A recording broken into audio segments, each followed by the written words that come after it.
हमने पढ़नी है वो उर्दू के लफ्ज कौन सी से है? काफ से। ये काफ की कौन सी शक्ल है?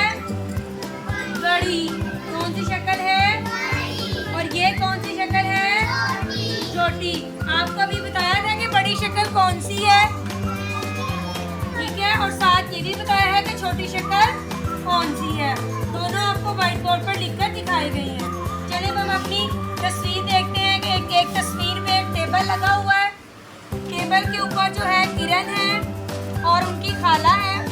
किरण की बर्थडे है, उसकी खाला उसके लिए केक लेकर आई है, ठीक है, और टेबल के ऊपर आपको एक कप भी नजर आ रहा है। उनकी खाला टेबल के पास केक लेकर खड़ी है। उनकी खाला के पीछे क्या नजर आ रहा है आपको? डॉग को उर्दू में क्या कहते हैं? डॉग को उर्दू में क्या कहते हैं? कुत्ता। क्या कहते हैं? कुत्ता।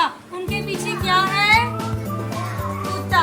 चलिए हम अपनी कहानी देखते हैं कि हमारी कहानी में क्या बताया हुआ है।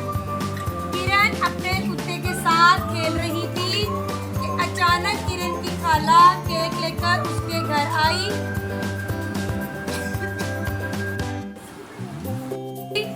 किरण ने चाय के कप और केक से अपनी खाला की खातिर तवाज़ा की और खाला भी किरण की खातिर तवाज़ा देखकर बहुत खुश हुई।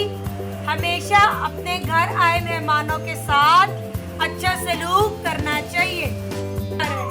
हमें इस कहानी में ये बताया जा रहा है कि जब आपके घर गेस्ट आते हैं, गेस्ट को उर्दू में कहते हैं मेहमान।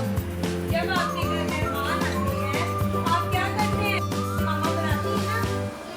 अब्दुल बताएं, आपको मामा ने बनाया था ना खाना, तो वो किसके लिए बनाएगा? मेहमानों के लिए, ठीक है।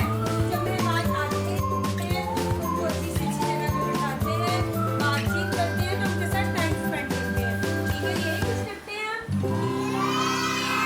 तो इसमें बताया जा रहा है कि जब भी कोई मेहमान आता है, जब हमारे घर में कोई मेहमान बैठा हो तो हमें क्या करना चाहिए? सबसे पहले हमें उन्हें एहतराम से सलाम